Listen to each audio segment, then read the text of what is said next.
మెదక్ జిల్లా రామాయంపేట తహసీల్దార్ కార్యాలయం ముందు ఆశా వర్కర్లు ఆందోళన చేపట్టారు. తమకు ఉద్యోగ భద్రత కల్పించాలని, కనీస వేతనం అమలు చేయాలని, ఈఎస్ఐ, పీఎఫ్ సౌకర్యం కల్పించాలని వారు డిమాండ్ చేశారు. ఎంతో కాలంగా తాము ప్రజలకు సేవ చేస్తున్నామని, సేవకు తగ్గ ఫలితం అందడం లేదని ఆవేదన వ్యక్తం చేశారు. నూతనంగా ఏర్పడిన కాంగ్రెస్ ప్రభుత్వం ఇప్పటికైనా తమ సమస్యలను పరిష్కరించాలని ఈ సందర్భంగా వారు విజ్ఞప్తి చేశారు.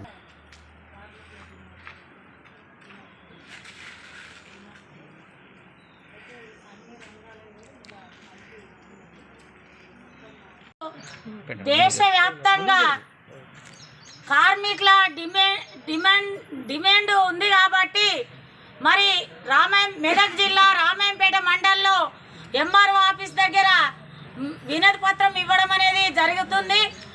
ఈరోజు దేశంలో మరి బీజేపీ ప్రభుత్వము, రాష్ట్రంలో కేంద్ర ప్రభుత్వము మరి కార్మికుల జీవితాలతోని ఈ రెండు ప్రభుత్వాలు కలిసి మరి జీవితాలతో ఆడుకుంటారు.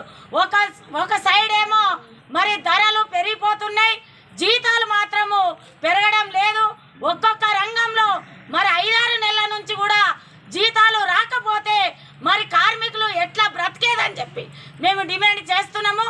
అట్లే ఈరోజు కార్మికులకు నెలకు 26,000 ఇవ్వాలని చెప్పి, ఈఎస్ఐ, పిఎఫ్ సౌకర్యం కల్పించాలని చెప్పి ఈరోజు సిఐటిగా డిమాండ్ చేస్తున్నాం. మరిన్ని అప్డేట్స్ కోసం మా ఛానల్ని సబ్స్క్రైబ్ చేయండి.